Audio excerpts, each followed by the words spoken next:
Nami-miss ba natin yung bawat kanto may patay?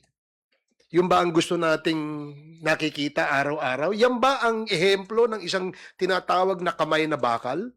Yung kaliwa't kanan may nakikita kang tumutumba, may namamatay, at sinasabing nanlaban, at sinasabing droga ang dahilan? May isang delivery rider na nasaksak at napatay ng isang repeat offender daw.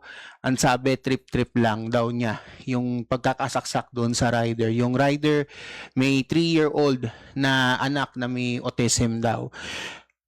This case has stirred public opinion about the resumption ng kamay na bakal na governance. What I'm seeing right now is namimiss sila yung Duterte style of governance. Your comments po.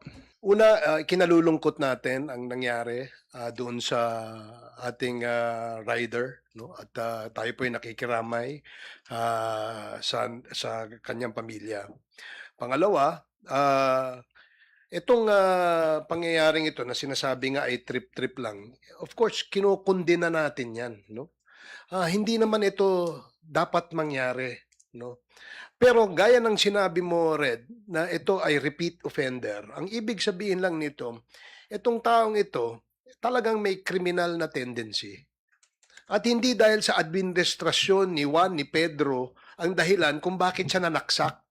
Siya ay repeat offender, siya ay isang kriminal, at dapat siya ay pinaparusahan sa ilalim ng ating batas. Now, kung sinasabi nating namimiss ba natin yung bawat kanto may patay? Yung ba ang gusto nating nakikita araw-araw? Yan ba ang ehemplo ng isang tinatawag na kamay na bakal? Yung kaliwa't kanan may nakikita kang tumutumba, may namamatay, at sinasabing nanlaban, at sinasabing droga ang dahilan? I guess, hindi yun yung dapat nating tinitingnan, no? Ang importante dito, yan ba ay mapapanagot sa batas?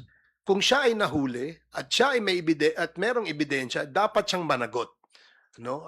Dapat yan ikulong. Kung maaari nga mabulok sa kulungan, mas maganda, no? Dahil sa kanyang ginawa, hindi niya isinaalang-alang yung pamilya nitong rider na ito, no? Kung sasabihin niyang iyan ay trip-trip lang, mas magandang mag-trip ka sa bilibid, no? Doon mo tingnan kung yung pagiging kriminal mo dapat ba doon sa loob ng bilibid. Again, no, let me say and emphasize na hindi ho ito usapin ng administrasyon.